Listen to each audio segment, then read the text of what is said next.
ओम गुरु ब्रह्मा गुरु विष्णु गुरुदेवो महेश्वरा गुरु साक्षात् परब्रह्म तस्मै श्री गुरुवे नमः।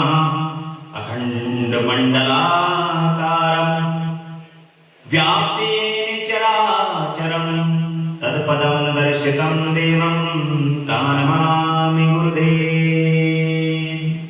बोल गुरु भगवान की जय। गजाननं भूतगणादिसेवितं कपेतजम्बो फलचारुभक्षणं उमासुतं शोकविनाशकारिकं नमामि विघ्नेश्वरपादपङ्कजम्। बोल गणपति गजानन भगवान की जय। ओम जयंती मंगला काली भद्रकाली कपालिनी दुर्गा क्षमा शिवा धात्री स्वाहा स्वधा नमस्तुते। बोल जगदम्बा मैया की जय।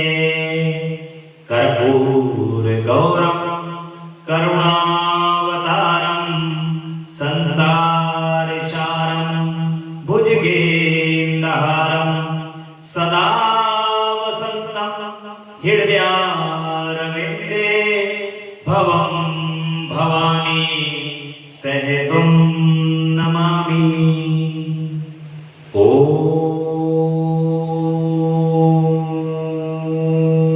नमः शिवाय।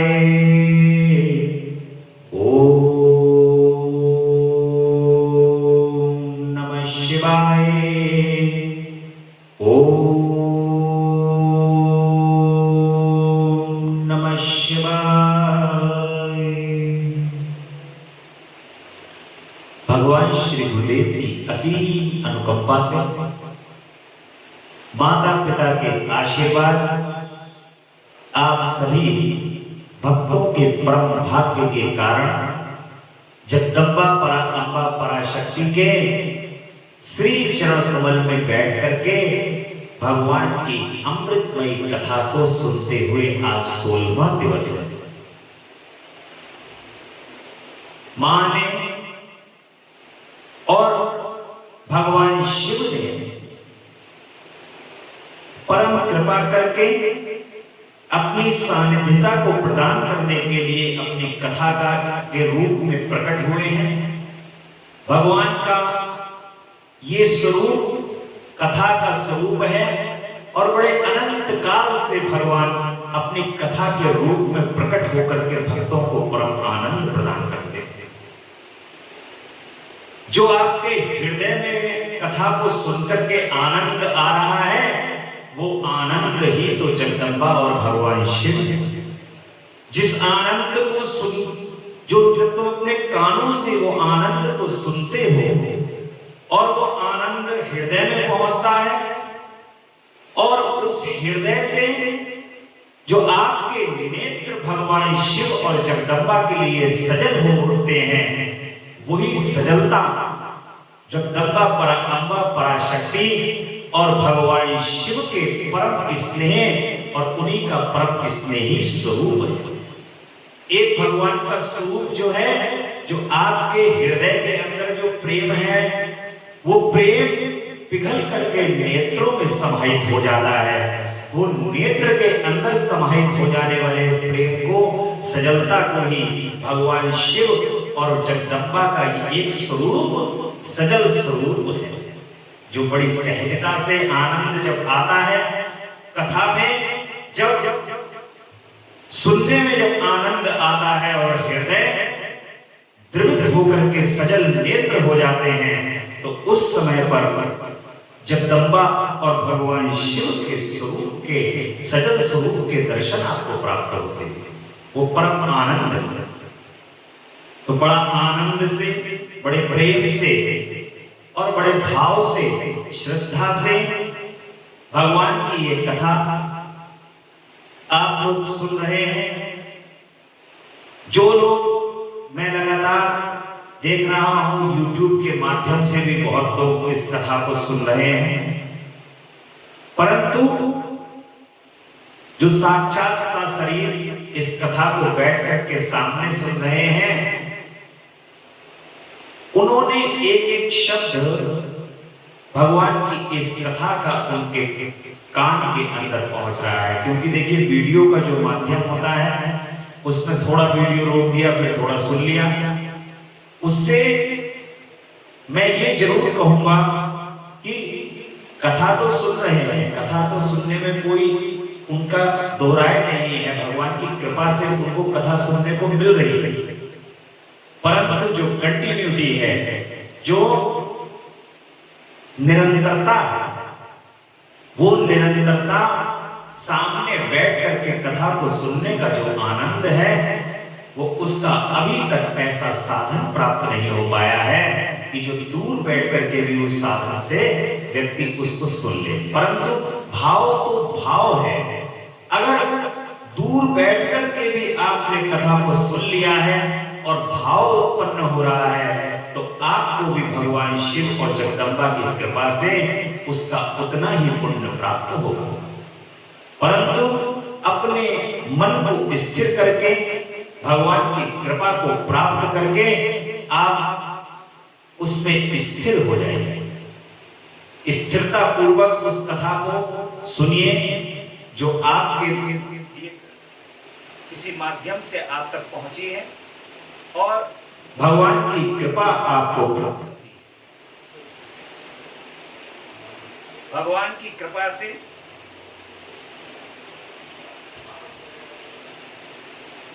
ये कथा आपको लगातार सुनने को प्राप्त हो रही है। ये जगदम्बा परा अम्बा पराशक्ति और भगवान शिव की परम कृपा है। भगवान शिव की इस कथा में हम सुन रहे हैं कल से कि दक्ष के यज्ञ को, जो कि भगवान शिव का तिरस्कार करके, भगवान शिव और माता सती का तिरस्कार करके जो रचना की गई है यज्ञ की, वो यज्ञ वीरभद्र जी के द्वारा उसको विध्वंस कर दिया गया है। और क्यों? देवता सारे इस यज्ञ के अंदर पराजित हो गए। ब्रह्मा जी कह रहे हैं इसके पीछे भी एक कथा है। भगवान विष्णु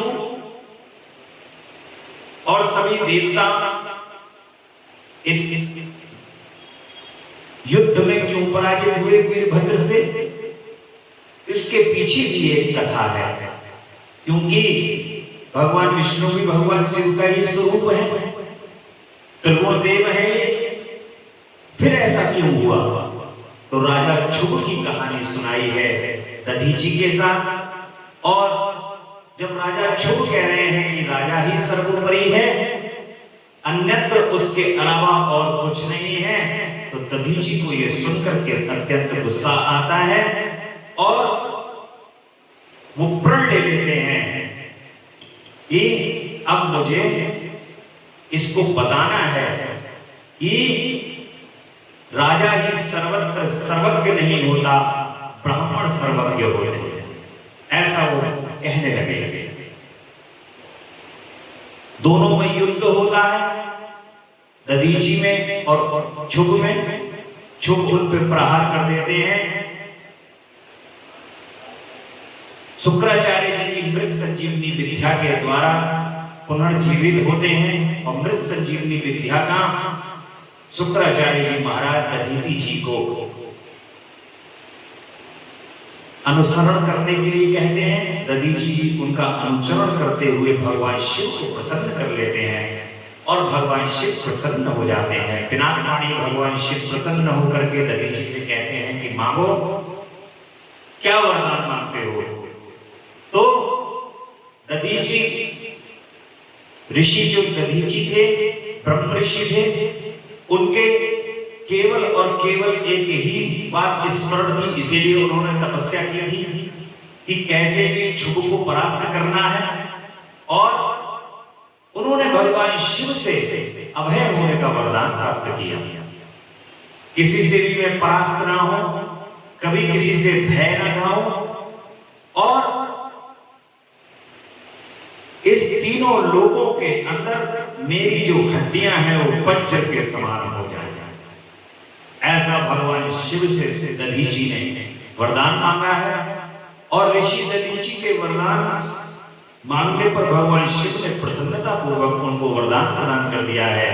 अब तो दधीची ये वरदान प्राप्त करके सीधे राजा शुभ के पास पहुंच गए, क्योंकि जैसे अभी आपने देखा, कोई भी देश जब युद्ध करने के लिए तत्पर होता है तो शक्ति जब अर्जित हो जाती है उसके बाद युद्ध में किसी भी प्रकार का कोई विलंब नहीं रहता। जब पर्याप्त शक्ति होती है, हमें पता चलता है कि सामने वाले से अब शक्ति जो है वो हमारी ज्यादा है। जैसे भारत ने पाकिस्तान के साथ युद्ध में उसके 11 एयरबेस तबाह कर दिए और पाकिस्तान को औकात अपनी पता चल गई उसमें कि पाकिस्तान की औकात क्या है भारत के सामने। ऐसे ही उन्होंने भगवान शिव के वरदान से अपने अंदर तमाम शक्तियां अर्जित कर ली, अपराजय वाली। अपराजित हो गए और अपराजित होकर के सीधे शुभ के पास पहुंचे और शुभ के मस्तक पर लात मारी। पहुंचते ही दधीची ने और शुभ अपने सिंहासन से नीचे गिर गए। वहां पहुंच करके फिर दोनों में युद्ध हुआ। युद्ध होने के बाद चूंकि भगवान विष्णु के दिए हुए अस्त्र शस्त्र सभी राजा शुभ के पास थे, सभी का उसने प्रयोग किया, परंतु भगवान शिव की परम कृपा होने के कारण दधीची ने उनको परास्त कर दिया। अब जब वो परास्त हो गए तो उस समय इंद्र के पुत्र मदन मोहन की तपस्या उन्होंने की। शुभ जब जंगल में चले गए तो मदन मोहन की उन्होंने तपस्या की और घोर तपस्या करके उन्होंने उनको प्रसन्न किया। तब उन्होंने कहा कि ऐसा जो है दधीची ने भगवान शिव की घोर तपस्या की है और भगवान शिव ने उन्हें वरदान प्रदान किया है, तुम उनको परास्त नहीं कर सकते हो। तुम भगवान विष्णु का ध्यान करो, भगवान विष्णु तुम्हें उसका कोई रास्ता बता सकते हैं। भगवान विष्णु और उस समय पर सभी देवता ये चाहते थे कि राजा शुभ जीते, और जब राजा शुभ भगवान विष्णु की प्रार्थना करते हैं, उनकी तपस्या करते हैं, तो भगवान विष्णु प्रकट होकर के कहते हैं कि शुभ दधीची पर तीनों लोगों के परमेश्वर भगवान शिव की परम कृपा है और उनको कोई परास्त नहीं कर सकता। इसलिए तुम उनसे अपने आप को श्रेष्ठ मत समझो, उनको अपने आप जो तुमने श्रेष्ठ समझने का हट किया है ये हट मत करो। तब शुभ अपनी बात के ऊपर अड़े हुए रहते हैं और भगवान विष्णु से कहते हैं कि मैं आपकी शरणागत हूं, आप मुझे मेरी रक्षा कीजिए। तब भगवान विष्णु कहते हैं कि चलो ठीक है, तुम ये बात कह रहे हो तो मैं तुम्हारी रक्षा के लिए उद्यत होता हूं और कोई उपाय करता हूं। ब्राह्मण का भेष रख करके भगवान विष्णु दधीची के आश्रम पहुंच जाते हैं और दधीची के आश्रम पहुंच करके जैसे ही द्वार पर खड़े होते हैं और कहते हैं कि हे ऋषि दधीची, मैं आपके द्वार पर आया हूं, तो ऋषि दधीची जो कि भूत भविष्य और वर्तमान सबको जानते हैं, त्रिकालदर्शी हैं, उन्होंने तुरंत भगवान विष्णु को पहचान लिया और कहा कि हे प्रभु भगवान विष्णु, आपके श्री चरण कमल में मेरा कोटि कोटि बार प्रणाम है और मैंने आपको पहचान लिया है। भगवान शिव की कृपा के कारण मुझ पर भगवान शिव की परम कृपा है, इस कारण मैंने आपको पहचान लिया है कि आप श्री हरि विष्णु हैं। और मैं भविष्य भी जानता हूं कि आप जो हैं वो राजा ध्रुव के लिए यहां पर आए हैं। और भगवान विष्णु कहते हैं कि जब आप सब जानते ही हैं तो मुझे ध्रुव के लिए जब मैं यहां आया हूं तो आपसे मुझे युद्ध भी करना पड़ेगा, युद्ध करना पड़ेगा। तब दधी जी कहते हैं कि प्रभु राजा ध्रुव को उसके दंड जो उसने दंड किया है वो उसकी सजा उसको अवश्य मिलनी चाहिए और इसके लिए मैं जो कुछ भी होगा संसार के अंदर उसके लिए मैं उद्धत हूं। भगवान विष्णु ये बात सुनकर के, वचन सुनकर के सैफ शिरोमणि महामुनि दधीची निर्भय हो गए और हंसकर के कहते हैं कि मैं देवादिदेव पिनाकपाणी भगवान शंभू के प्रसाद से कहीं कभी किसी और किंचित मात्र भी किसी से नहीं डरता हूं। वो कह रहे हैं कि मुझे रत्ती भर भी भय नहीं है किसी से, चाहे कुछ भी हो इस संसार के अंदर, मेरे हृदय के अंदर भय नाम की चीज ही नहीं है, क्योंकि मैंने भगवान शिव से अभय होने का वरदान प्राप्त किया। और इस पर श्री हरि ने मुनि को कहा कि तुम ये सभी बातें छोड़ करके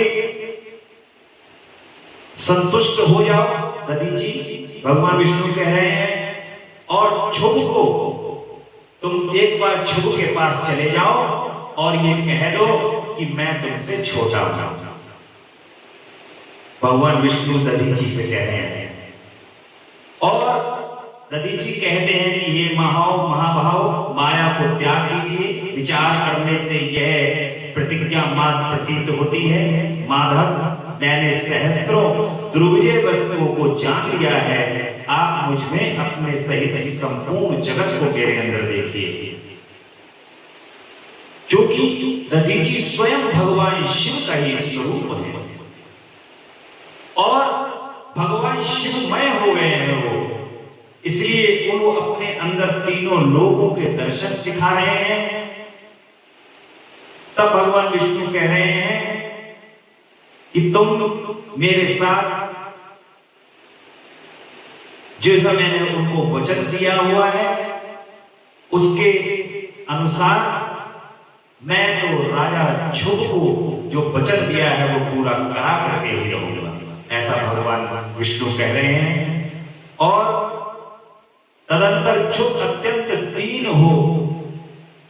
अब क्या हुआ, जब दधीची ने ऐसी प्रतिज्ञा कर ली है कि मैं मानने वाला नहीं हूं, केवल और केवल मैं जब ही मानूंगा कि जब दधीची मेरी शरण में आए, ध्रुव मेरी शरण में आ जाएगा, तभी मैं मान सकता हूं, ऐसा दधीची कह रहे हैं। ये देख करके राजा ध्रुव बड़ी दीनता के साथ दधीची की शरण में आ गया। जब उन्होंने देखा कि इनका तेज कम नहीं हो रहा है, किसी भी प्रकार से ये किसी भी देवताओं के द्वारा परास्त नहीं हो रहे हैं, तो अब इनकी शरण में जाना ही उन्होंने उत्तम समझा। और कहते हैं कि मुनि श्रेष्ठ सिद्धभक्त शिरोमणि मुझ पर प्रसन्न हो जाइए। हे परमेश्वर, आप दुर्जनों की दृष्टि से दूर रहने वाले हैं, आप सत्य हैं, सत्य का पालन करने वाले हैं, ऐसी मुझ पर कृपा कीजिए। ब्रह्मा जी कहते हैं कि नारद राजा ध्रुव की ये बात सुनकर के तपस्या ने ली, दधीची ने उन पर अनुग्रह किया। तत्पश्चात श्री विष्णु आदि को देख करके उस समय पर अब क्या हुआ, दधीची को क्रोध आ जाता है। सभी देवता जब इस प्रकार से आए हैं, राजा ध्रुव तो उनकी शरण में आ गए, परंतु उस समय पर जो साथ देने के लिए सभी देवता लोग आए हुए थे, देखिए ऋषियों को क्रोध भी बहुत जल्दी आता है और क्रोध शांत भी बहुत जल्दी होती है। जो तपस्वी भगवान की कृपा से जो ऋषि होते हैं, मुनि होते हैं, महामनीषी होते हैं, वो उनको बड़ी जल्दी क्रोध आता है, लेकिन उतनी ही जल्दी उनका क्रोध शांत भी हो, बड़े कोमल हृदय होते हैं। क्रोध क्यों आता है? कोई अगर जब गलती होती है तो एकदम क्रोध से लाल हो जाते हैं और जैसे ही प्रार्थना की जाती है वैसे ही निर्बल हो जाते हैं, और जिसको श्राप देते हैं उसी का कल्याण कर देते हैं। ऋषियों के श्राप में भी कल्याण छुपा हुआ, और सभी को वहां पर श्राप देते हैं। और श्राप क्या देते हैं? श्राप का जो फल है वो आप दक्ष के यज्ञ के अंदर देख रहे हैं। कह रहे हैं कि वहां पर सब परास्त हो गए, जो यज्ञ होगा उस यज्ञ में तुम सबकी दुर्दशा होगी और शिव के कोप से वहां पर कोई बच नहीं पाएगा। ऐसा दधीची जो है वो श्राप दे रहे हैं। और देवताओं सहित ब्रह्मा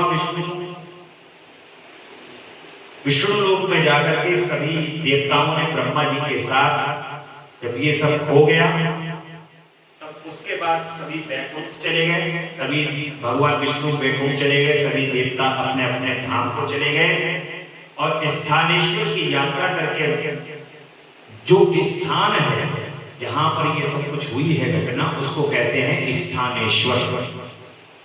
और जो स्थानेश्वर की यात्रा करके मनुष्य शिव का सायुज्य प्राप्त कर लेता है, ताक मैं तुम्हें संक्षेप में ध्रुव और दधीची के विवाद की कथा सुनाई, और भगवान शंकर को छोड़ करके केवल ब्रह्मा जी और विष्णु जी को ही श्राप प्राप्त हुआ उसका वर्णन किया।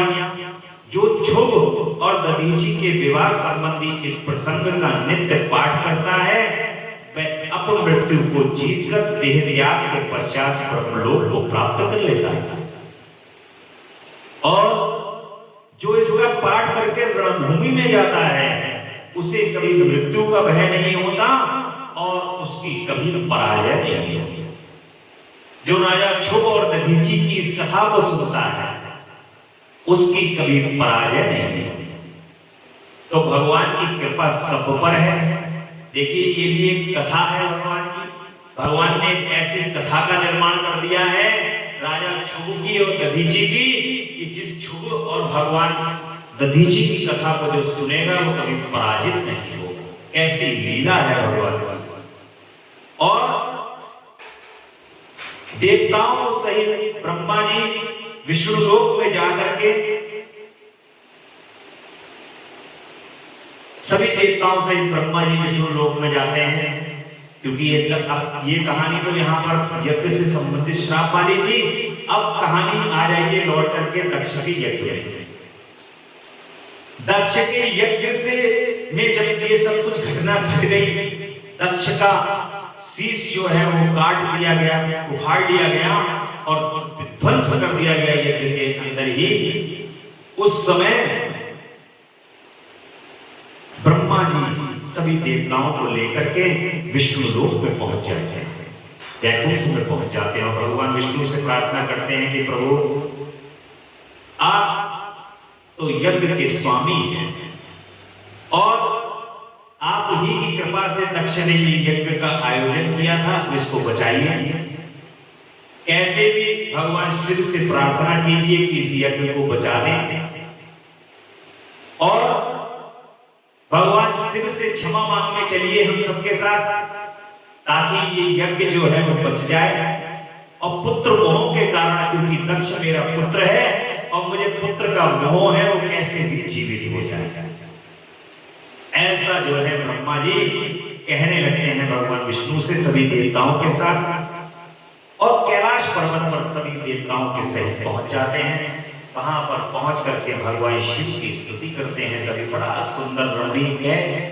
अलकापुरी से होते हुए, ये स्थान भी बताया गया है कथा के अंदर, अलकापुरी से होते हुए अलकनंदा नदी बह रही है। वहां सभी देवता बड़े रमणीय विचरण करते हुए भगवान के कैलाश पर्वत पर पहुंच जाते हैं वहां भगवान की जो छवि देखते हैं, भगवान शिव को देखते हैं तो सभी मोहित हो जाते हैं भगवान शिव को देख करके, और भगवान शिव से प्रार्थना करने लगते हैं कि प्रभु आपने जो हम पर क्रोध किया है, केवल हमारी मूर्खता के कारण हमने आपको यज्ञ के अंदर स्थान प्रदान नहीं किया, हम मूढ़ बुद्धि हो गए थे, उस समय आपकी लीला के वशीभूत हो गए थे।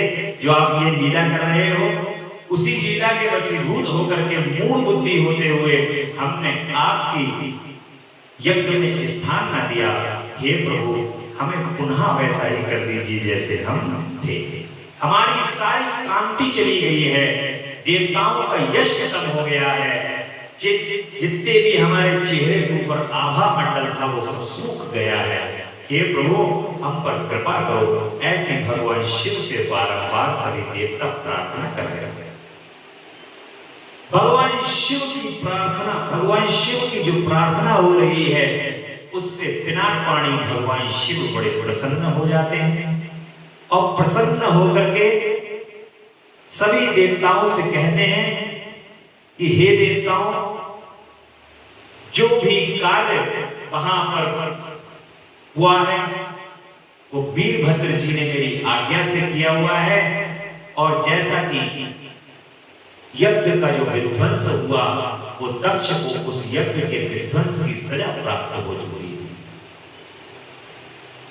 तो सभी देवता कहते हैं कि प्रभु, जैसे जैसे दक्ष का आपने शीश काटा है, उसको प्राण दान दे दीजिए और निर्भय कर दीजिए, यज्ञ को पूर्ण कर दीजिए। सभी देवता, किसी का अंग कट गए हैं, कोई प्राण दे चुके हैं वहां पर, किसी के दांत टूट गए हैं, किसी की दाढ़ी नोच ली गई है। हे प्रभु, सबको आप वहां पर जिन जिन की आभा चली गई है, सबकी आभा को जैसे थे वैसे ही प्रदान कर दीजिए। और भगवान शिव की एक खासियत है,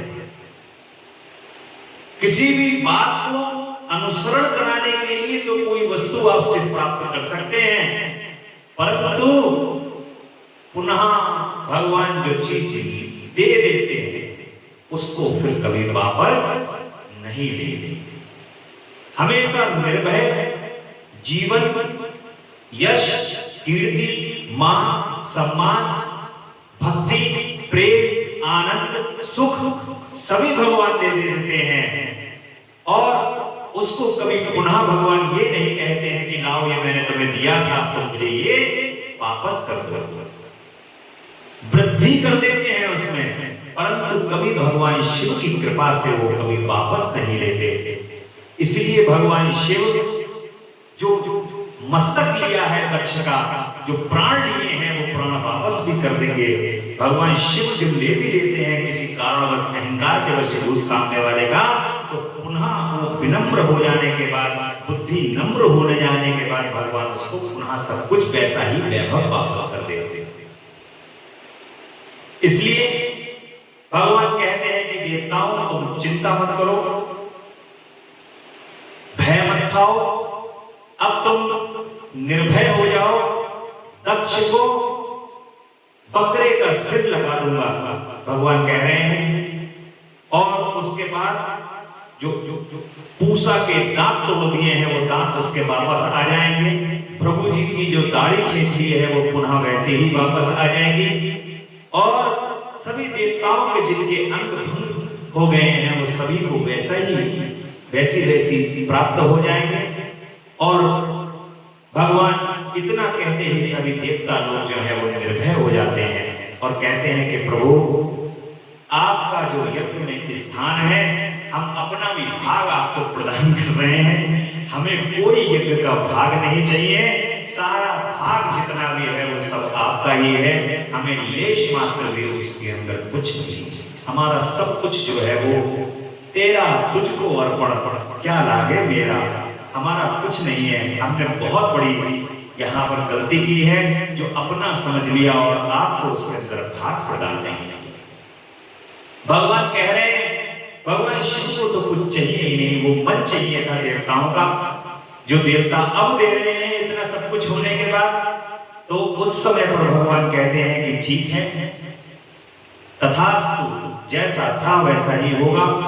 और वीरभद्र को लेकर के भगवान शिव यज्ञ स्थल पर पहुंच जाते हैं सभी देवताओं के साथ। कहते हैं कि जाओ, जो अहंकार के वशीभूत होकर के दक्ष का शरीर है वो लेकर के आओ। भगवान शिव दक्ष के शरीर को मंगाते हैं। वीरभद्र उनके शरीर को खींच करके ला करके भगवान शिव के सामने डाल देते हैं। और भगवान शिव कहते हैं कि इनके मस्तक को लेकर के आओ। तो वीरभद्र कहते हैं कि मैंने तो ये अग्नि में भस्म कर दिया, परंतु पूर्व में जो देवताओं को भगवान बता चुके हैं, तो देवता बकरे के सिर की व्यवस्था करके वहां पर रखे हुए हैं। बकरे का सर आता है, जैसे ही बकरे का सर दक्ष के धड़ पर रखा जाता है और भगवान शिव अपनी संजीवनी विद्या से संजीवन देकर के, जीवन देकर के दक्ष को पुनः जीवित कर देते हैं। अब दक्ष एकदम एक तो अपनी पुत्री के शोक में डूबे हुए हैं और दूसरे इतनी लज्जा से भरे हुए हैं कि भगवान शिव की ओर अपनी आंखें उठा करके भी नहीं देख रहे हैं। दक्ष के शीश को क्यों नहीं पुनः प्राप्त हुआ? दक्ष का जो शीश है वो अहंकार वाला शीश है। भगवान को अहंकार पसंद नहीं है। जो अहंकार वाला सिर है भगवान ने उसको जला करके ही भस्म कर दिया है। अब ये बकरे वाला शीश है जो हर समय मैं करता रहेगा। भगवान ने वो बकरे का शीश दक्ष पे लगा दिया। दक्ष प्रजापति पूर्ण रूप से लज्जित होकर के भगवान को बारंबार प्रणाम कर रहे हैं और कह रहे हैं कि प्रभु, मुझसे बहुत भारी गलती हो गई है, आप मेरी सभी गलतियों को क्षमा कर दीजिए और मेरे ये जो यज्ञ हुआ है इस यज्ञ को पूर्णता प्रदान कर दीजिए, सबका कल्याण हो जाए। इस यज्ञ के पूर्ण होने से सबका कल्याण हो और आपका भाग आपको प्राप्त हो जाए। जो मैंने आपका इस यज्ञ को ना करके जो अपमान किया है प्रभु, वो मेरे अपमान का प्रायश्चित भी हो जाएगा। आपका भाग आपको प्राप्त हो जाएगा, आपका स्थान आपको प्राप्त हो जाएगा। देखिए, केवल और केवल इतनी सी बात थी। कभी कभी व्यक्ति जरा सी बात के लिए कितना बड़ा कांड कर देता है। जरा सी बात थी, जो भगवान शिव यज्ञ के अधिष्ठात्र हैं, उसी के देवता हैं भगवान शिव। अगर उनके कोई यज्ञ पूर्ण नहीं हो पाता, ये महाज्ञाता दक्ष भी जानता था, परंतु केवल और केवल उसने अपने अहंकार के वशीभूत होकर के भगवान शिव को नहीं बुलाया। और उसका परिणाम आप लोगों ने देखा कि किस प्रकार से उसको इसका खामियाजा भुगतना पड़ा। स्वयं जगदम्बा पराम्बा पराशक्ति जिसके यहाँ पर जन्म लिया हो, वो माता भी स्वयं उससे नाराज होकर के, रुष्ट होकर के अपने लोक को प्रस्थान कर गई। ऐसा एक गलती करने से उसको प्राप्त हुआ और दक्ष ने अपने यज्ञ को पूर्ण कर लिया। सभी देवता अपने अपने स्थान को चले जाते हैं। इस प्रकार से आपने माता के इस सती खंड का महत्व सुना। ये पूरी महिमा जो आप सुन रहे हो, ये जगदम्बा पराम्बा पराशक्ति की महिमा है। शक्ति का ही गुणगान है, शक्ति ही सब में विराजमान है। शक्ति से हीन होने के बाद कुछ भी संभव नहीं है इस संसार के अंदर।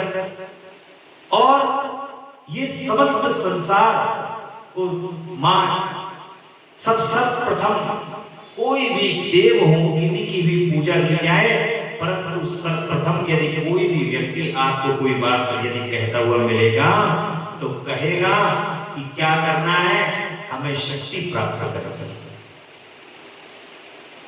कहीं भी कोई भी कार्य करेगा तो उसके लिए क्या कहेगा, चाहे अर्थ शक्ति हो, धन की शक्ति हो, चाहे शारीरिक शक्ति हो, शारीरिक बल हो, चाहे जो यश फैल जाता है वो यश की शक्ति हो, अन्यत्र अन्य कोई भी शक्ति हो, उसका कार्य तो केवल और केवल शक्ति को अर्जित करना। पूजा पाठ प्रतिष्ठा करके भी व्यक्ति शक्ति को अर्जित करता है। तो हर व्यक्ति को अंततो गत्वा शक्ति को ही प्राप्त करना है।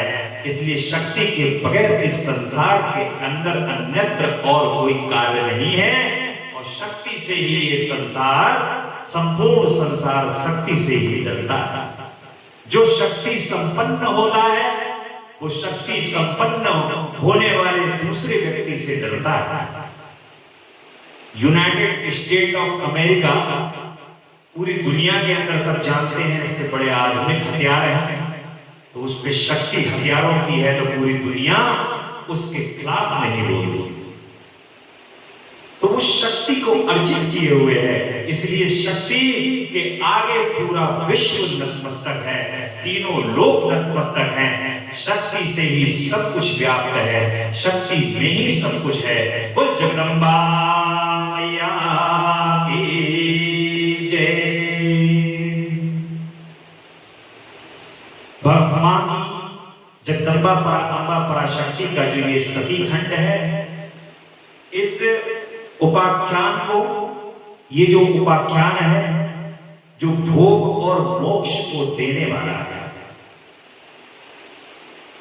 मोक्ष प्रदायिनी कौन है? जगदम्बा है।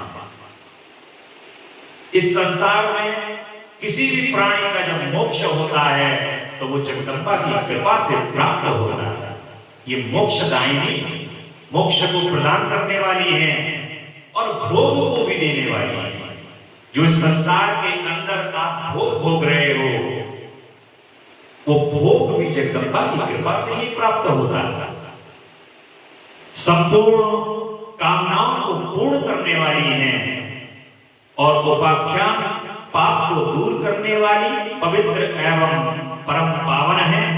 स्वर्ग यश तथा आयु को देने वाली, पुत्र पौत्र रूप फल को प्रदान करने वाली है।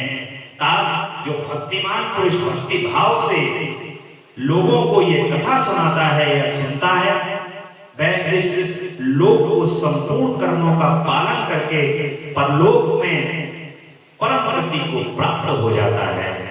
ऐसा माता की जो आपने सती खंड को सुना हुआ है, इससे परम कल्याण माता भगवान शिव और माता सती हम सबका करें। हम सबको उनकी परम कृपा, परम उनके चरणार बिंदुओं की छाया, उनके चरणार बिंदुओं की धूल के कण को प्राप्त करने के लिए मां के श्री चरण कमल में हमारी भक्ति हो, भगवान शिव के श्री चरण कमल में हमारी भक्ति हो।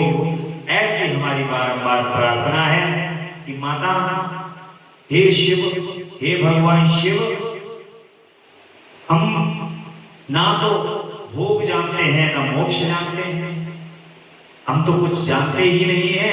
बस हम जानते हैं तो बस केवल और केवल यही जानते हैं जो आप बता रहे हो कि हमारा नाम स्मरण रखो। बस केवल ये स्मरण ही, और स्मरण भी कैसा करते हैं ये भी हमें नहीं पता, स्मरण की जानकारी भी नहीं है। परंतु हे जगदम्बा, हम जैसे भी हैं, हमें अपने श्री चरण कमल में आप जैसे भी हैं, अच्छे हैं, बुरे हैं, पापी हैं, पुण्य करने वाले हैं, हमें कोई इससे लेना देना नहीं है। अपने श्री चरण कमल में आप लगाए रखो और अपना प्रेम हमें प्रदान करती रहो।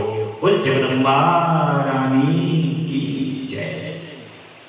अब रुद्र संहिता का द्वितीय खंड यहाँ पर स्थापित हो रहा है और तृतीय खंड में माता पार्वती यहाँ पर प्रादुर्भाव होने वाला है। जगदम्बा की एक लीला पूर्ण होने के बाद अब जगदम्बा दूसरी लीला के लिए आने वाली है।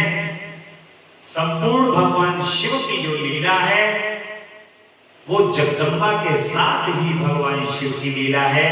इसलिए भगवान शिव के पूजन में जो मां के स्मरण नहीं करता है, जो जगदम्बा का पूजन नहीं करता है, भगवान शिव उसके पूजन को स्वीकार नहीं करते।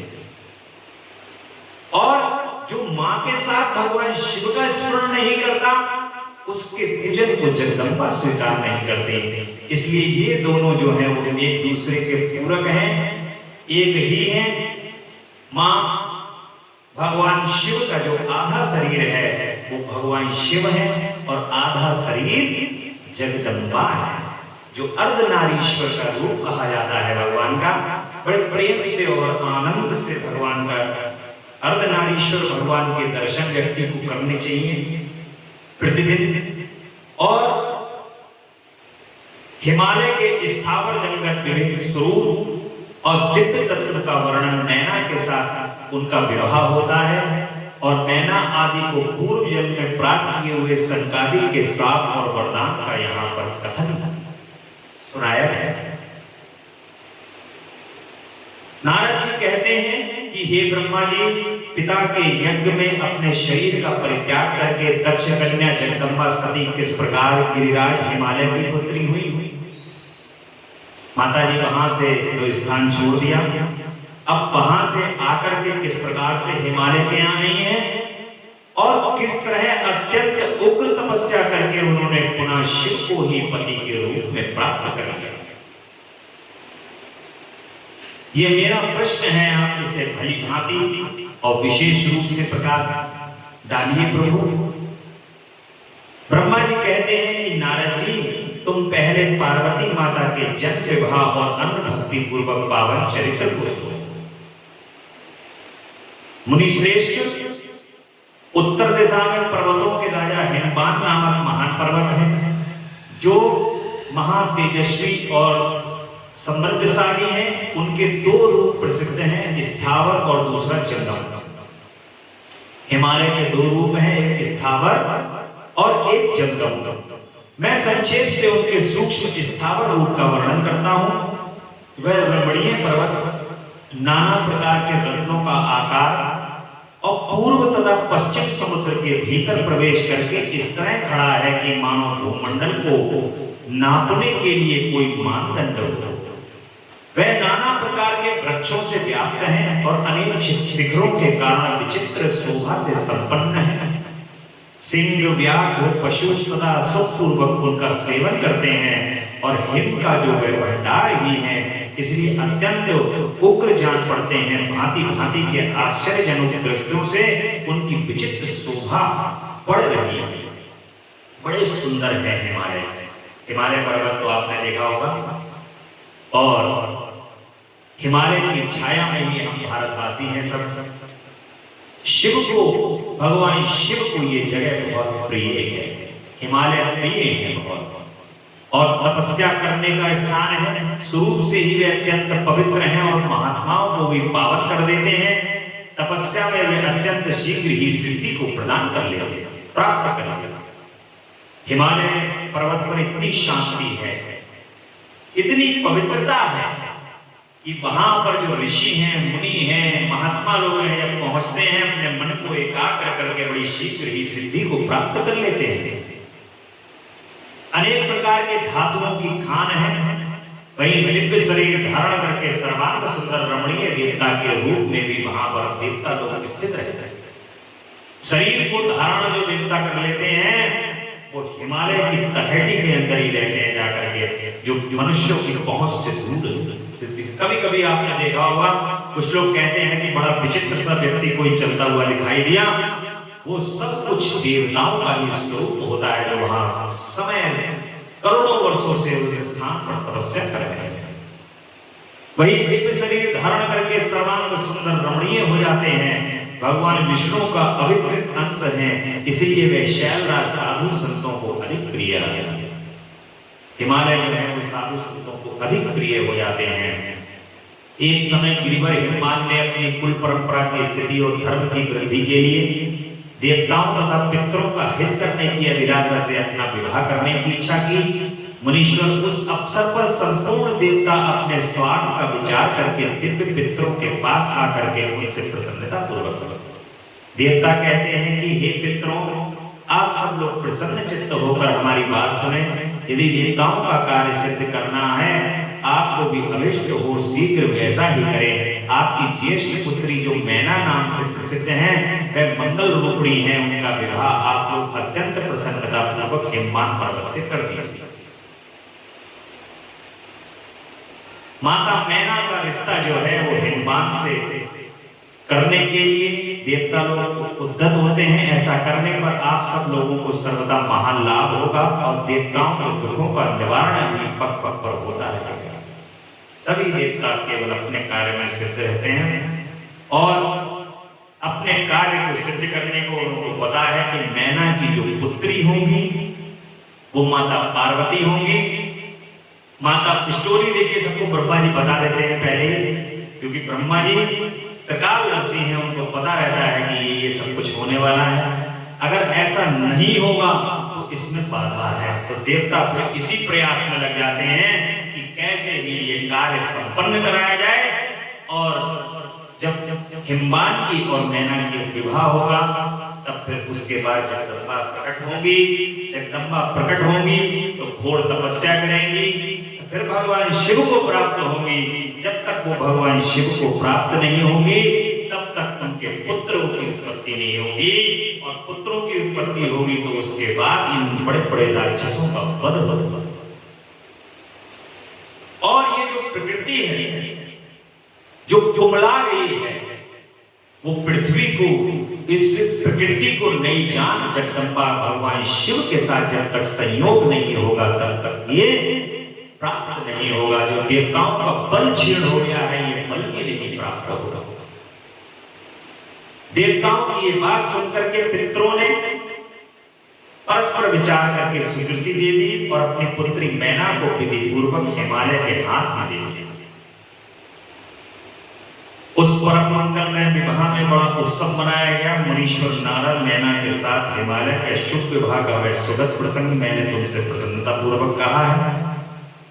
नारद जी कहते हैं कि अब आदर पूर्वक मेरे सामने मैना की उत्पत्ति का वर्णन कीजिए, उसे किस प्रकार साफ प्राप्त हुआ हो कहिए, और मेरे संदेह का प्रभु यहाँ पर निवारण कीजिए। ब्रह्मा जी कहते हैं कि अपने दक्ष नामक जिस पुत्र की पहली चर्चा की है, उसे 60 कन्या हुई थी जो सृष्टि की उत्पत्ति के कारण बनी। नारद दक्ष ने कश्यप आदि श्रेष्ठ मुनियों के साथ उनका विवाह किया। यह सब वृतांत तो तुम्हें विदित है ही। अब प्रस्तुत विषय को सुनो। उन कन्याओं में से एक स्वधा नाम की कन्या, दक्ष की जो कन्याएं थी उसमें एक स्वधा नाम की कन्या थी। उनका विवाह उन्होंने पितरों के साथ कर दिया था, स्वधा का। और सुधा की 3 पुत्रियां थी जो सौभाग्यशालिनी और धर्म की मूर्ति थी। उनमें ज्येष्ठ पुत्री का नाम मैना, मजली, धन्या के नाम से प्रसिद्ध थी, और सबसे छोटी कन्या का नाम था कलावती। ये सारी कन्याएं पितरों की मानसी पुत्रियां थी और उनके मन से प्रकट हुई थी। इनका जन्म किसी माता के गर्भ से नहीं हुआ था, अतएव ये ययो निजा थी, केवल लोक विहार से सुधा की पुत्री मानी जाती थी। और इनके सुंदर नामों का कीर्तन करके मनुष्य संपूर्ण अभिष्टों को प्राप्त कर लेता है। ये जो तीनों कन्याएं हैं, केवल इनका स्मरण ही यदि मनुष्य कर ले तो लोक कल्याण हो जाता है, उसका संपूर्ण अभिष्ट को प्राप्त कर लेता है। ऐसा सदा संपूर्ण जगत की बंदनीय लोक माताएं और उत्तम अभ्युदय से सुशोभित रहती है। सबके सब परम योगिनी है, ज्ञान निधि है तथा तीनों लोकों में सर्वत्र जा सकने वाली है, कहीं भी चली जाती हैं तीनों लोकों में। और मुनीश्वर एक समय में तीनों बहनें भगवान विष्णु के निवास स्थान श्वेत द्वीप में उनका दर्शन करने के लिए चली गई। भगवान विष्णु को प्रणाम किया और भक्ति पूर्वक उनकी स्तुति की। वह उन्हीं की आज्ञा से वहां ठहर गए। उस समय वहां संतों का बड़ा भारी समाज एकत्र हुआ। मुनि उस अवसर पर मेरे पुत्र सनकादि सिद्ध गण भी वहां गए और श्री हरि की स्तुति वंदना करके उन्हीं की आज्ञा से वहां ठहर गए। सनकादि मुनि देवताओं के आदि रूप और संपूर्ण लोकों से वंदित हैं। वे वहां जाकर खड़े हुए और उस समय श्वेतदीप के शत्रुओं उन्हें देख करके प्रणाम करते हुए उठकर खड़े हुए, परंतु ये तीनों बहनें उन्हें देख करके नहीं उठी। उनसे सनत कुमार ने उनको मर्यादा रक्षार्थ उन्हें स्वर्ग से दूर होकर नर स्त्री बनने का शाप दे दिया। फिर उनके प्रार्थना करने पर वे प्रसन्न हो गए और कहा, सनत कुमार जी कि पितरों की तीनों कन्याओं, तुम प्रसन्न चित्त होकर के मेरी बात सुनो। ये तुम्हारे शोक का नाश करने वाली और सदा ही तुम्हें सुख देने वाली है। तुमने जो श्रेष्ठ हैं, ज्येष्ठ हैं, भगवान विष्णु की अंगभूत हिमालय गिरी की पत्नी हो, उससे जो कन्या होगी वह पार्वती के नाम से विख्यात होगी। और पितरों की दूसरी प्रिय कन्या योगिनी धन्या राजा जनक की पत्नी होगी। उनका कन्या के रूप में महालक्ष्मी अवतीर्ण होगी, जिनका नाम माता सीता होगा, माता जानकी होगा। इसलिए जो मां पार्वती, माता जानकी और अब आगे जो तीसरी कन्या है आप उनका नाम सुनिए। इसी प्रकार पितरों की जो छोटी पुत्री कलावती होगी, द्वापर के अंतिम भाग में वृषभानु की वैश्य की पत्नी होंगी और इनकी पुत्री राधा के नाम से विख्यात होगी। ये तीनों ही परब्रह्म है, पूर्ण ब्रह्म है। जगदम्बा परांबा पराशक्ति आद्या शक्ति मां पार्वती पूर्ण ब्रह्म है, माता सीता पूर्ण ब्रह्म है और मां राधा रानी हमारी पूर्ण ब्रह्म है, जो सब कुछ देने में सक्षम है। योगिनी मेनका मैना पार्वती जी के वरदान से अपने पति के साथ उसी शरीर से कैलाश नामक परम पद को प्राप्त हो जाएंगे।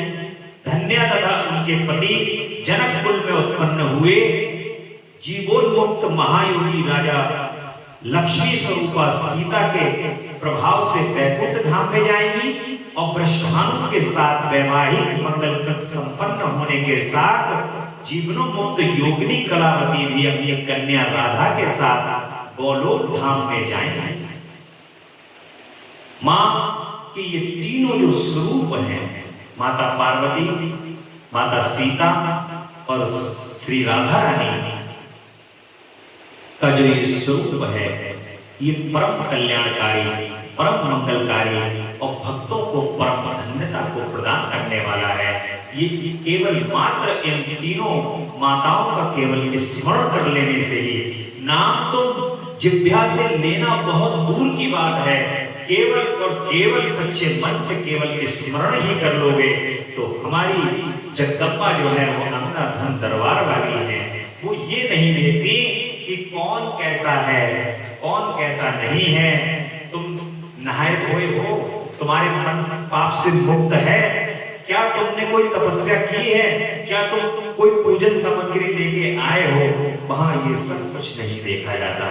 बड़ी परम आनंदा है, परम सुख को प्रदान करने वाली है, भक्तों का परम कल्याण कर देने वाली है। बस केवल केवल यही कहते हैं कि तुम आ तो गए पुत्र, तुमने ये कोई कम कष्ट उठाया नहीं जो तुम यहाँ तक आ गए। उस कष्ट को देखते हुए जगदम्बा की परम कृपा भक्तों पर बरस जाती है और मां जो परम सहजता से अपनी भक्ति को प्रदान कर देती है, अपने साथ को प्रदान कर देती है, अपने संग को प्रदान कर देती है। ये तीनों माताएं परम कल्याणी हैं और धन्या तथा उनके पति वृषभानु के साथ वैवाहिक मंगल सूत्र संपन्न होने के कारण जीवनोन्मुक्त योगिनी कलावती भी अपनी धन्या राधा के साथ गोलोक धाम में जाएंगी। इसमें संशय नहीं है। विपत्ति में पड़े बिना कोई कहां किसकी महिमा प्रकट होती है। उत्तम कर्म करने वाले पुण्यात्मा पुरुषों का संकट सब टल जाता है। अब वो तीनों योगिनी जो भगवान विष्णु के धाम में पहुंच गई हैं और किसी कारणवश वहां में संतों के केवल दर्शन कर लिए हैं। देखो ये जो प्राप्त हुआ है, जो उनको तीनों ये देवियां उनके द्वारा जो जन्म लेंगी, उनके द्वारा ये तीनों देवियां प्रकट होंगी। ये किसकी कृपा से हुआ? इतने संतों को एक साथ दर्शन कर लिए हैं। जो भगवान के भक्तों के एक साथ दर्शन कर लेता है उसको भगवान की प्राप्ति अवश्य होगी, चाहे वो श्राप के माध्यम से हो या वरदान के माध्यम से। इसलिए तीनों को स्वयं साक्षात जगदम्बा प्राप्त हो गई है, साक्षात जगदम्बा ही मिल गई है। और ये श्राप जो है वो आज उनका वरदान बन करके उभरा है।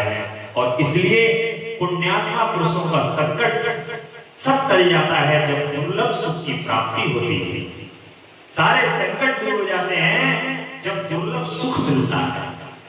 और तुम लोग प्रसन्नता पूर्वक मेरी दूसरी बात सुनो, जो सदा सुख देने वाली है, मैना की पुत्री जगदम्बा पार्वती अत्यंत दुस्सह तप करके भगवान शिव की प्रिय पत्नी बनेगी। धन्या की पुत्री सीता भगवान श्री राम की पत्नी होगी और लोकाचार का आश्रय ले श्री राम के साथ विहार करेंगी। और साक्षात गोलोक धाम में निवास करने वाली राधा ही कलावती की पुत्री होगी। वे गुप्त स्नेह में बढ़कर के भगवान श्री कृष्ण की प्रियतमा बन जाएंगे। ये भगवान श्री कृष्ण की आराध्या है। भगवान श्री कृष्ण की आराध्या देवी का नाम है श्री राधा, जो एक बार भी श्री राधा राधा राधा राधा का नाम जप कर लेता है, भगवान श्री कृष्ण तो उसी के गुलाम हो जाते हैं, उसी के साथ हो जाते हैं। भगवान श्री कृष्ण कृष्ण कृष्ण कृष्ण कृष्ण कहने से प्राप्त नहीं होते। भगवान श्री कृष्ण श्री राधा राधा राधा राधा राधा राधा कहने से प्राप्त हो जाते हैं। और श्री राधा राधा राधा राधा राधा कहने से जीव मुक्त हो जाता है, क्योंकि जीव को जो मुक्त करने की पावर है वो भगवान श्री कृष्ण के पास है। जो राधा कहता है उसे कृष्ण मुक्त कर देते हैं, जो राधा नहीं कहता है उसको श्री कृष्ण भी अपना स्वयं का नाम लेने से मुक्त नहीं कर पाता। इतनी भक्त श्री राधा जी के नाम के महिमा। भगवान स्वयं कह रहे हैं कि मेरे नाम लेने से मैं तुम्हारे सामने आकर के प्रकट होने में बहुत देर लगाऊंगा। इसके ऊपर मैं आपको एक कथा सुनाता हूं। कृष्णदास जी महाराज हैं। कृष्णदास जी महाराज श्री वृंदावन धाम में भगवान श्री कृष्ण की के भजन कीर्तन करते हैं, नित्य गोवर्धन जी की परिक्रमा करते हैं। नित्य नियम है उनका श्री गोवर्धन जी की परिक्रमा करना, श्री वृंदावन धाम आकर के बाके बिहारी जी के दर्शन करना और नित्य कृष्ण कृष्ण कृष्ण कृष्ण कृष्ण का जाप करना। उन्होंने प्रण लिया। कृष्णदास जी जब काफी समय बीत गया तो उन्होंने एक प्रण लिया कि 12 वर्ष तक बिना अन्न जल अन्न को प्राप्त किए हुए व्रत में रह करके और मैं भगवान श्री कृष्ण का भजन करूंगा। अगर 12 वर्ष तक ये मुझे नहीं मिले और 12 वर्ष तक करूंगा, ऐसा करते करते करते करते करते करते कृष्णदास जी महाराज को 12 वर्ष पूर्ण हो गए। अब जैसे ही 13वां वर्ष लगा, वैसे ही उनको स्मरण हुआ कि 12 वर्ष तो पूर्ण हो गए। 12 वर्ष में ये आए तो नहीं। उन्होंने बरसाने की ओर मुंह कर लिया कृष्णदास जी महाराज ने, और बरसाने की ओर मुख करके कहा कि श्री राधा रानी मुझे अपनी शरण में ले लो। वैसे ही भगवान श्री कृष्ण बराबर में प्रकट हो गए और कहा कि कृष्णदास जी महाराज आप बताइए कि आप क्या कहना चाहते हैं, आप मुझे क्यों याद कर रहे हैं। कृष्णदास जी महाराज ने कहा कि लाला तो बड़ो छलिया है, 12 साल तक मैं तो याद करते रहो लेकिन तू ना आओ। अब जब मैं राधा राधा कह लो तो तू मेरे पास आएगा। अब तो ये मुंह बरसाने की तरफ हो गया, अब ये बरसाने की तरफ ही रहेगा।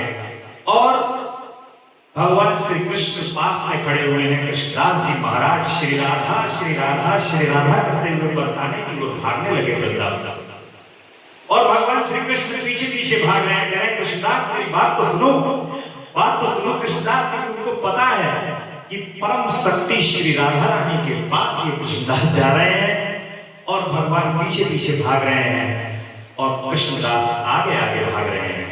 जब बरसाने पहुंच जाते हैं तब सभी वहां पर जो ज्ञानी लोग हैं, भगवान की भक्ति को करने वाले हैं, वो जानते हैं ये कृष्णदास बाबा हैं। वो कहते हैं, अरे कृष्णदास बाबा जी, आपका यहाँ कैसे आने का प्रयोजन हुआ? भगवान पीछे पीछे आ रहे हैं उनके। तो कृष्णदास जी महाराज कह रहे हैं कि कृष्णदास ना कहियो आज के बाद, मुझे राधा दास कहो, किशोरी दास कहो, मेरा नाम आज से किशोरी दास है। क्योंकि जो किशोरी जी का नाम लेने से, श्री राधा रानी के नाम लेने से देखो ये मेरे पीछे पीछे आ रहा है।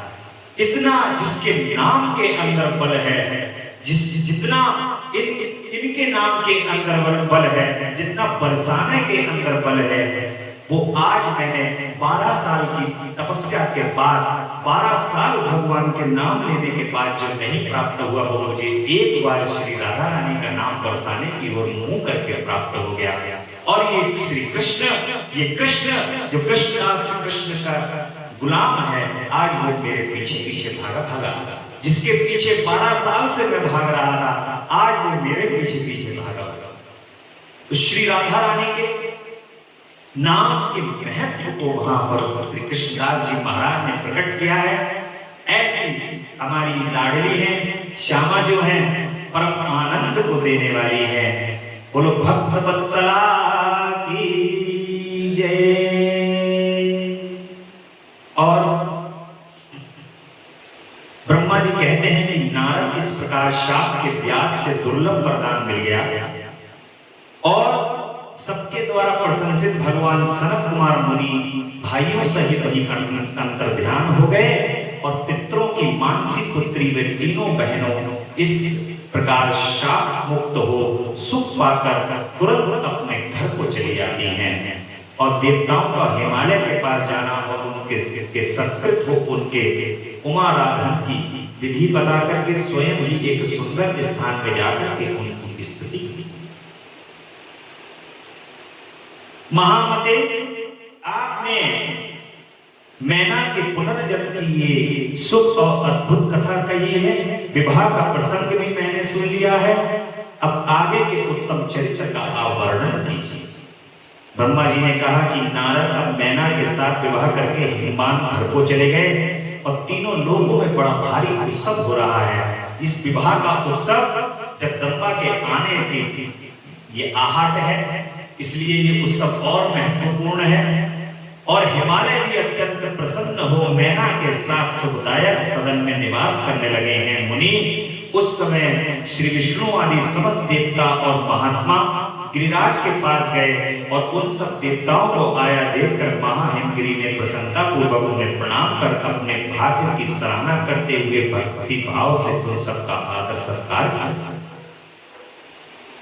हिमालय कहते हैं कि आज मेरा जन्म सफल हो गया है, मेरी बड़ी भारी तपस्या सफल हो रही है, आज मेरा ज्ञान सफल हुआ और आज मेरी सारी क्रियाएं सफल हो गई, आज मैं धन्य हुआ, मेरी सारी भूमि धन्य हुई, मेरा कुल धन्य हुआ, मेरी स्त्री तथा मेरा सब कुछ धन्य हो गया। इसमें कोई संशय नहीं है, क्योंकि आप सब महान देवता एक साथ मिलकर एक ही स्थान पर यहाँ पर पधारे हैं। देखिए, कोई भी शब्द होने वाला होता है तो दुंदुभियां शंख नगाड़े पहले से ही बजना प्रारंभ हो जाते हैं। ये देवताओं के आने का संकेत होता है। पहले कौन आता है? कहीं पर मुख्यमंत्री या प्रधानमंत्री पहुंचते हैं तो उनके आने से पहले उनकी एस्कॉर्ट आ जाती है। ऐसे ही जब पराअंबा पराशक्ति आने वाली है तो देवता स्वयं अपने आप ही हिमालय के ऊपर आने लगे हैं और हिमालय में अपना डेरा डालने लगे हैं, क्योंकि सबको पता है मां आने वाली है और उनके दर्शन दुर्लभ हैं। ये केवल और केवल हिमवान के भाग्य के कारण ही हमें प्राप्त हो सकते हैं। ये सभी देवताओं को पता है। और देवता कहते हैं कि महाप्रात हिमालय जी, हितकारक आप वचन सुनो। हम सब लोग जिस काम के लिए यहाँ पर आए हैं उसे आप सुनो। और हे गिरिराज, जो जगदम्बा उमा दक्ष कन्या सती के रूप में प्रकट हुई थी और रुद्र पत्नी होकर के सुदीर्घ काल तक इस भूतल पर क्रीड़ा करती नहीं, वही अंबिका सती अपने पिता से अनादर पाकर अपनी प्रतिज्ञा का स्मरण करती यज्ञ में शरीर त्याग करके अपने परम धाम को पधारती। और वह कथा लोक में विख्यात है और तुम्हें भी विदित है। यदि वे सती पुनः तुम्हारे घर में प्रकट हो जाएं तो देवताओं का महान लाभ होगा। लाभ और हानि कौन करता है? व्यापारी। तो देवताओं ने कहा कि हमारा जो परम लाभ होगा अगर माता जी प्रकट हो जाएं। और ब्रह्मा जी कहते हैं कि श्री विष्णु आदि देवताओं कि ये बात सुनकर गिरिराज हिमालय मन ही मन प्रसन्न हो आदर से झुक गए और बोले कि प्रभु ऐसा हो तो बड़े सौभाग्य की बात है। तदंतर वे देवता उन्हें बड़े आदर से माता उमा को प्रसन्न करने की विधि बताने लगे। जिस प्रकार से राजा दक्ष ने माता और माता वारिणी की तपस्या की थी, उसके बाद जब जगदम्बा प्रसन्न हुई थी, ऐसी ही विधि देवता लोग जो हैं वो हिमालय को भी बताने लगे हैं और माता मैना को बताने लगे हैं। देवता कहते हैं कि शिवलोक में निवास करने वाली माता जगदम्बा सदा शिवप्रिय दुर्गे महेश्वरी, हम आपको नमस्कार करते हैं। आप पावन शांत स्वरूप श्री शक्ति हैं, परम पावन पुष्टि हैं, अव्यक्त प्रकृति हैं और मह तत्व हैं। ये आप ही जगदम्बा सब पूरा संपूर्ण तीनों लोक आपके अंदर ही व्याप्त है। हम भक्ति पूर्वक आप सबको नमस्कार करते हैं। माता जी का स्मरण करके ही माता जी को जगदम्बा को तपस्या करने की विधि बताई सभी देवताओं ने। और अंतर विद्या और सुविद्या से अत्यंत प्रसन्न रहने वाली जगदम्बा, आप श्रद्धा हैं, धृति हैं, आप ही श्री हैं और आप ही सब में व्याप्त रहने वाली हैं। सभी देवता बड़े बड़े प्रेम से माता जी का स्मरण कर रहे हैं, बड़ा पुकार रहे हैं। आप संपूर्ण जगत के लिए वार्ता नामक वृत्ति हैं और आप ही धर्म रूप वेदित रही हैं। आप ही संपूर्ण भूतों में निद्रा बनकर रहते हैं। आप ही क्षुधा तृप्ति, आप ही तृष्णा है, कांति है, छवि है, दृष्टि है, सदा संपूर्ण आनंद को देने वाली है माता। और जगत शांति आप ही हैं, संपूर्ण जगत को आप धारण करने वाली हैं, प्राणों का पोषण करने वाली हैं। हे जगदम्बा, पांचों भूतों के सार तत्व को प्रकट करने वाली हो। आप ही नीतिज्ञों की नीति हो और व्यवसाय रूपणी हो। आप ही साम वेदों की गति हो। आप ही ग्रंथि हो। आप ही यजुर्मंत्रों की आहुति हो। ऋग्वेद की मात्रा हो, अथर्ववेद की परम गति भी आप ही हो। जो प्राणियों की नाक, कान, नेत्र, मुख, भुजा, पक्ष, स्थल और हृदय पे धरती रूप में स्थित हो, वे सदा ही उनके लिए सुख का विस्तार करने वाली है। हे माता, आप जगत जननी सती साध्वी महेश्वरी उमा की स्तुति करने पर अपने हृदय में विशुद्ध प्रेम लिए वे सब देवता उनके दर्शन की इच्छा के लिए इकट्ठे हो गए। जब भय होता है तब मन अपने आप शुद्ध हो जाता है। जब व्यक्ति परेशानी में पड़ा हुआ होता है तो उस समय बड़ी जल्दी उसकी बात भगवान भी सुन लेते हैं। पता है क्यों सुन लेते हैं? क्योंकि उसका हृदय बड़ा शुद्ध होता है। उस समय एक ही बात दिखाई देती है कि मेरा ये कार्य पूर्ण हो जाए कि हे जगदम्बा, बस मुझे यहाँ से निकाल दो, तब मैं आपको परम कृपा आपकी मेरों पर बरसेगी तो मैं पुनः आपके पास आऊंगा आपके दर्शन करने के लिए। बड़ा शुद्ध मन होता है उस समय व्यक्ति का, और वही शुद्ध मन को बड़े सहजता से ग्रहण भी कर लेती है। माता इतनी सहज है कि तुम लाखों बार कह करके वादा करके आते हो, लेकिन फिर भी वादे को ठुकरा देते हो, और माता बड़ी सहजता से उस वादे को फिर पुनः स्वीकार कर लेती है। देवता भी वही कर रहे हैं, माता से बार बार प्रार्थना कर रहे हैं, माता सहजता से विनती स्वीकार कर रही है। और बड़ी जल्दी प्रसन्न होने वाली मेरी माँ उमा देवी दिव्य रूप से देवताओं को दर्शन प्रदान कर देती हैं और देवताओं से कहती हैं कि देवताओं, अब तुम अभय हो जाओ। देवताओं को अभय का वरदान दे देती हैं और अभय होकर के मैं हिम्मान के यहाँ पर पुत्री के रूप में माता मैना के यहाँ पर पैदा होंगी, अवतरित होंगी और अवतरित होकर के परम तपस्या करके तपस्विनी बन करके भगवान शिव को प्राप्त करूंगी, भगवान शिव की भार्या बनूंगी और जिससे सबका लोक कल्याण होगा। भगवान शिव प्रसन्न होकर के मेरे साथ विराजित होकर के संपूर्ण संसार का कल्याण करेंगे, ऐसा देवताओं को वरदान दे देती है माता जी और कहती हैं कि जाओ तुम सभी को मैंने अभय प्रदान किया। और उधर मैना और हिमालय देवताओं से विधि को प्राप्त कर लेते हैं, जगदम्बा के प्राप्त करने की किस तरीके से तपस्या करके जगदम्बा को प्राप्त करा जाए, वो तपस्या पूर्ण होती है और माता प्रत्यक्ष दर्शन मैना देवी को प्रदान कर देती है। और शिवा देवी ने अभिष्ट वरदान से संतुष्ट करते हुए मैना से मैना का संवाद माता जी जो हैं, जो मां के स्वरूप के अंदर स्वयं जगदम्बा है, वो अपनी मां होने वाली जो मैना है उनसे उस समय पर वहां पर कहती हैं कि मैं आपकी तपस्या से परम प्रसन्न हूं और ये जो मैं आपके यहाँ पर उत्पन्न हो रही हूं, ये पूर्व जन्म में आपकी तपस्या का ही प्रतिफल है। क्योंकि मैना देवी ने और हिम्मान ने पूर्व में माता की तपस्या की है, पूर्व जन्मों में, और बड़ी घोर तपस्या की है माता को प्राप्त करने के लिए। ये कथा का जो ये शेष भाग है ये हम कल की कथा में सुनेंगे। आज की कथा में कल माता हरियाली तीज का दिन है, तो जगदम्बा का कल प्रादुर्भाव होगा और बड़े प्रेम से आप माता के प्रादुर्भाव को, लाली के जन्म की जो बधाई है वो बधाई आप सुनेंगे। बड़े आनंद से प्रेम पूर्वक माँ की इस कथा को आप सब सुन रहे हैं, परम आनंद से।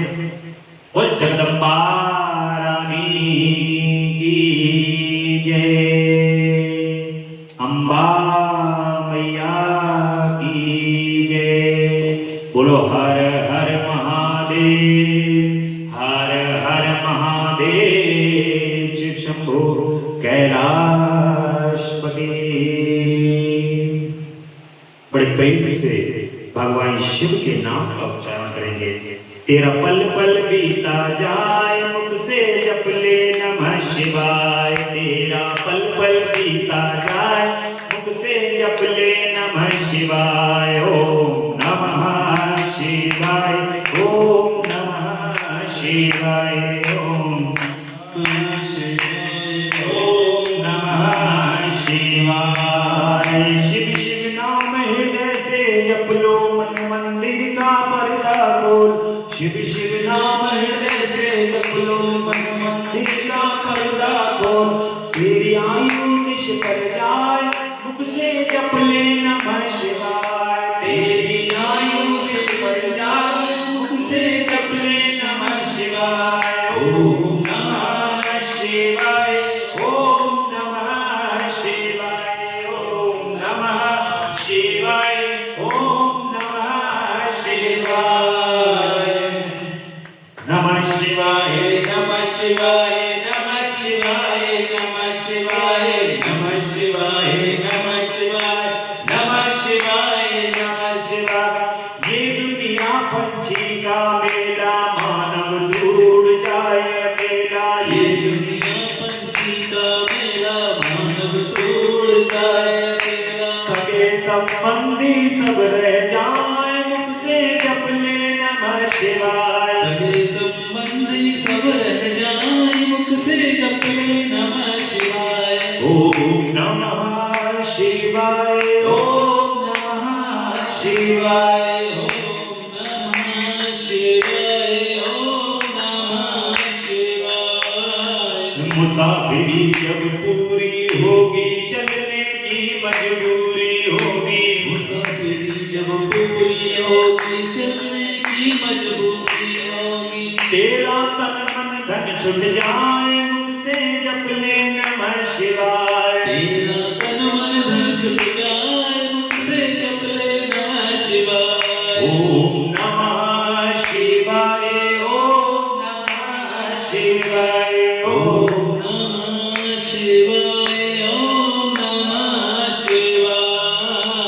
शिव पूजन में मस्त बने जा, भक्ति सुधारस पान किए जा। शिव पूजन में मस्त बने जा, भक्ति सुधारस पान किए जा। दर्शन दिव्य ज्योति हो जाए, मुख से जप ले नमः शिवाय। दर्शन श्री विश्वनाथ हो जाए, मुख से जप ले नमः शिवाय। ओम नमः शिवाय, ओम नमः शिवाय, ओम नमः शिवाय, ओम नमः शिवाय।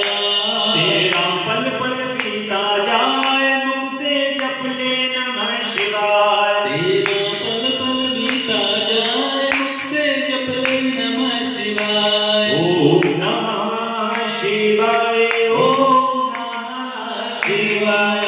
ओम नमः शिवाय, ओम नमः शिवाय। नमः शिवाय, नमः शिवाय, नमः शिवाय, नमः शिवाय, नमः शिवाय, नमः शिवाय, नमः शिवाय, नमः शिवाय। नमः शिवाय, नमः शिवाय, नमः शिवाय, नमः शिवाय। नमः शिवाय, नमः शिवाय, नमः शिवाय, नमः शिवाय। पल पल बीता जाए, मुख से जप ले नमः शिवाय। तेरा पल पल बीता जाए, मुख से जप ले नमः शिवाय। ओम नमः शिवाय, ओम नमः शिवाय। ओम नमः शिवाय, ओम नमः शिवाय। बोलो हर हर महादेव, हर हर महादेव, हर हर महादेव। शिव शंभो कैलाशपति जगदम्बा